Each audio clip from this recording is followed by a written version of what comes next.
J'ai vraiment hâte de revenir à la maison. Honnêtement, j'apprends beaucoup à la thérapie, mais on travaille tellement de la tête, puis on ressasse tellement de souvenirs qui sont souvent douloureux, euh, que ça en vient des journées qui sont quand même très chargées mentalement. Euh, Comme je vous ai dit, moi j'étais rendue à la 9e étape. Euh, la 9e étape qui dit nous avons directement fait amende honorable à ces personnes dans tous les cas où c'était possible, sauf lorsque cela pouvait leur nuire ou faire du tort à d'autres. Donc, le but de cette étape, c'est vraiment de prendre conscience du tort qu'on s'est fait, euh, mais aussi que l'on a causé aux autres et d'entamer un processus pour faire la paix avec eux ou avec nous. Euh, donc, on ne fait pas le procès ici de personne. Dans les lettres d'excuses, c'est juste important qu'on prenne conscience des torts qu'on a causés. On fait des lettres selon ce qu'on croit. Dans mon cas, c'est plus les membres de ma famille. C'est sûr qu'à une époque où j'étais dans la drogue plus dure, ben j'étais moins fonctionnelle et j'ai blessé plus de gens. Je me suis clairement manqué de respect beaucoup plus à cette époque-là que ma période de consommation de cannabis.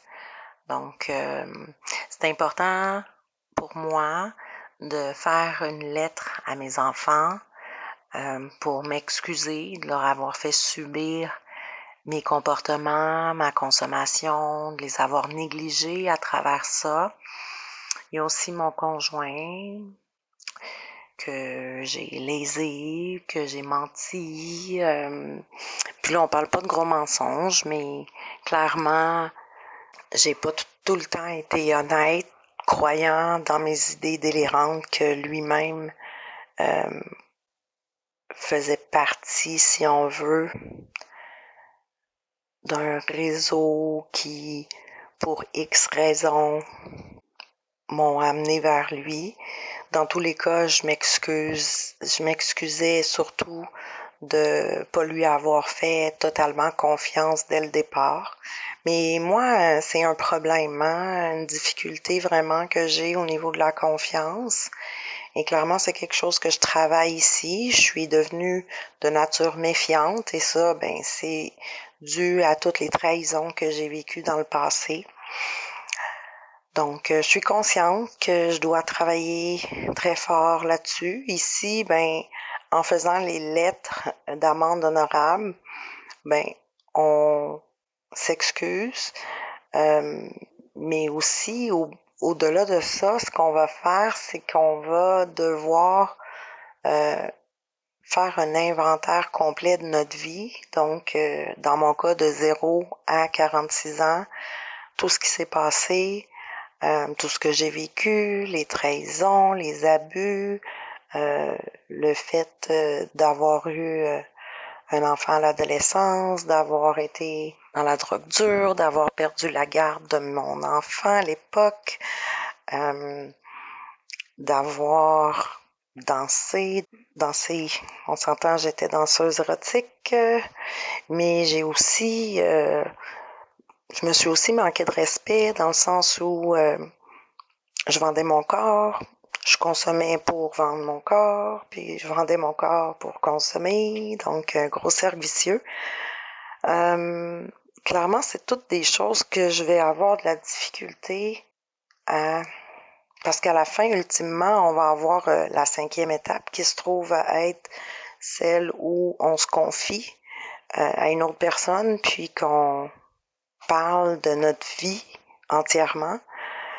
Je suis pas trop certaine que je vais être en mesure de faire confiance à quelqu'un que je connais pas pour y raconter ma vie de A à Z. Mais c'est le processus. Puis c'est censé m'aider à faire confiance. Puis à me libérer surtout.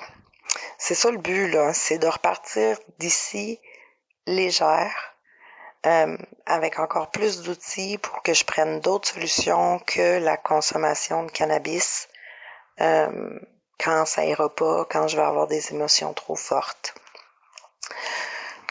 Donc aujourd'hui, l'atelier, c'était un atelier sur les émotions. On a écouté un film, donc c'était quand même assez agréable. Un film que vous devez probablement connaître, Sans dessus dessous. Donc un film où on parle des émotions, principalement la tristesse, la colère, la peur, le dégoût et la joie. Donc dans le film, ce qu'on comprend, c'est que toutes les émotions sont valides et qu'ils travaillent tous ensemble pour peaufiner notre identité. Sont souvent liés aux souvenirs du passé, mais on peut aussi créer de nouveaux souvenirs pour générer des émotions plus positives. Comme par exemple, quand vient le temps de faire des cadeaux, moi, j'ai tendance maintenant à préférer faire des activités parce que, selon moi, les souvenirs vont rester plus longtemps que juste des biens matériels. Et puis, le jour où je serai plus présente, plus de ce monde, mes enfants vont pouvoir se rappeler, se remémorer de beaux souvenirs, plutôt que d'avoir des objets qui, eux, dans le temps, peuvent ne plus fonctionner ou être brisés ou qu'on se débarrasse, là, finalement. Il y a un autre film qu'on a regardé aussi. Je me disais que si jamais vous vouliez savoir comment ça fonctionne un peu en thérapie, vous pourriez regarder le film 28 jours avec Sandra Bullock. Donc, c'est un film vraiment où on va parler de comment ça se passe dans une thérapie, mais c'est un peu à la dérision, là. Donc, on s'entend qu'il y a beaucoup d'humour dans le film, mais on peut quand même voir l'essentiel de ce qu'on fait en thérapie. Donc, moi, pour vrai, je vous parlerai pas plus longtemps.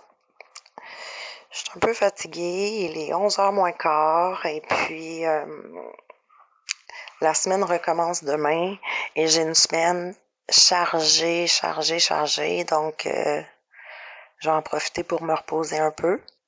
Puis évidemment, je vous souhaite un bon 24 heures. Une production Scénarimage.